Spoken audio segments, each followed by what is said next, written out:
নাগরিক প্রতিদিনের অডিও নিউজে স্বাগত। দিনের শীর্ষ খবরগুলো জানিয়ে দিচ্ছি আমি সঞ্জিদা আফরিন সোনিয়া।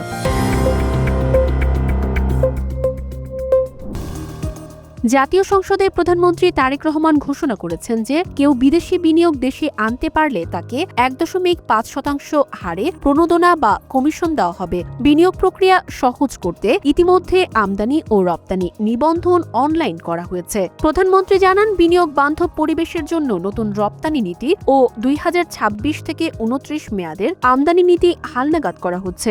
এছাড়া ব্যবসায়ীদের ঋণ সহায়তায় বাংলাদেশ ব্যাংক ৬০,০০০ কোটি টাকার একটি বিশেষ তহবিল গঠন করেছে। প্রধানমন্ত্রী আরও জানান, সরকার সম উন্নয়নে বিশ্বাসী এবং বিরোধী দলীয় সংসদ সদস্যদের এলাকায় উন্নয়নে সমান সহযোগিতা দেওয়া হবে।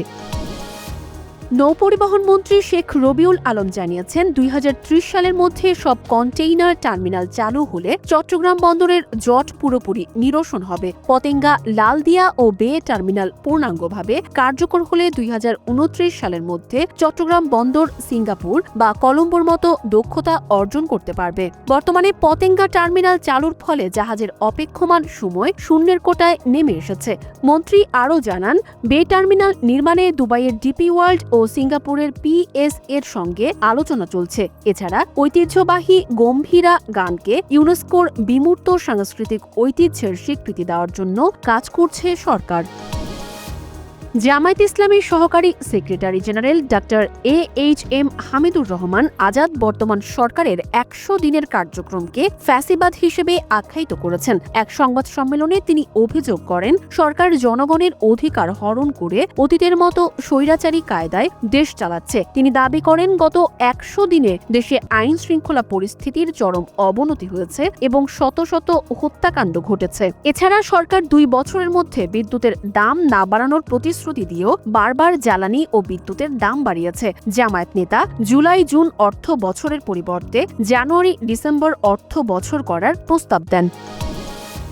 প্রধানমন্ত্রী তারেক রহমান জাতীয় সংসদে জানিয়েছেন, দেশের সেবা কার্যক্রম গতিশীল করতে সরকার দ্রুত ৫ লাখ সরকারি কর্মচারী নিয়োগের সিদ্ধান্ত নিয়েছে। এর মধ্যে জনপ্রশাসন মন্ত্রণালয় ও এর অধীনস্থ দপ্তরগুলোতে ২,৮৭৯ জন নিয়োগের প্রক্রিয়া বর্তমানে চলমান রয়েছে। সংসদ সদস্য শামসুর রহমান শিমুল বিশ্বাসের এক প্রশ্নের জবাবে তিনি আরও জানান, অগ্রাধিকার ভিত্তিতে ৭,০০০ পরিবারকে ফ্যামিলি কার্ড এবং ২০,০০০ কৃষককে কৃষক কার্ড দেওয়া হয়েছে। এছাড়া স্কুল শিশুদের জন্য বিনামূল্যে ড্রেস বিতরণ এবং প্রাথমিক বিদ্যালয়ে ওয়ান টিচার ওয়ান ট্যাব প্রকল্প হাতে নিয়েছে সরকার। আফগানিস্তানের কুনার, খোস্ত ও পাকতিকা প্রদেশে পাকিস্তানের বিমান হামলায় ১১ শিশুসহ অন্তত ১৩ জন নিহত হয়েছেন। আফগান তালেবানের মুখপাত্র জাবিহুল্লাহ মুজাহিদ এই মামলার নিন্দা জানিয়ে একে সার্বভৌমত্বের লঙ্ঘন বলে দাবি করেন। পাকিস্তান অভিযোগ করেছে যে তাদের দেশে হামলা চালানো সন্ত্রাসীরা আফগানিস্তানে আশ্রয় নিচ্ছে, যা তালেবান অস্বীকার করে আসছে। গত মার্চে চীনের মধ্যস্থতায় ২ দেশে যুদ্ধবিরতিতে সম্মত হলেও এই হামলার ফলে সেই শান্তি প্রক্রিয়া বড় হুমকির মুখে পড়েছে। এই ঘটনায় ২ প্রতিবেশী দেশের মধ্যে নতুন করে সামরিক উত্তেজনা সৃষ্টি হওয়ার আশঙ্কা দেখা দিয়েছে।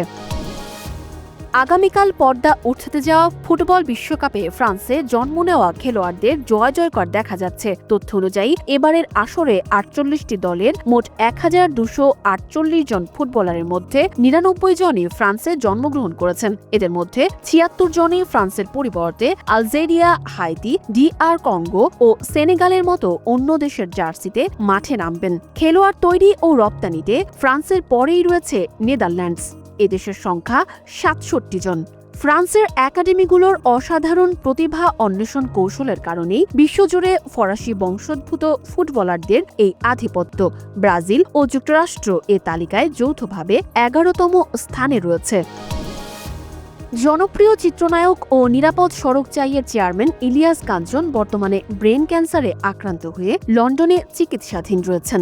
গত বছর মস্তিষ্কে অস্ত্রোপচারের পর বর্তমানে তার ওরাল থেরাপি চলছে। এ পর্যন্ত তিনি প্রায় ৬০টি কেমোথেরাপি গ্রহণ করেছেন। তার শারীরিক অবস্থা বর্তমানে স্থিতিশীল থাকলেও কথা বলায় কিছুটা জড়তা রয়েছে এবং দীর্ঘ বাক্য শেষ করতে কষ্ট হচ্ছে। ক্যান্সার শরীরের অন্য কোথাও ছড়িয়ে না পড়ায় চিকিৎসকেরা আশাবাদী। বর্তমানে তিনি লন্ডনে মেয়ের বাসায় অবস্থান করছেন এবং ৩০ জুলাই পর্যন্ত চলমান থেরাপি শেষে চিকিৎসকেরা পরবর্তী পদক্ষেপ জানাবেন।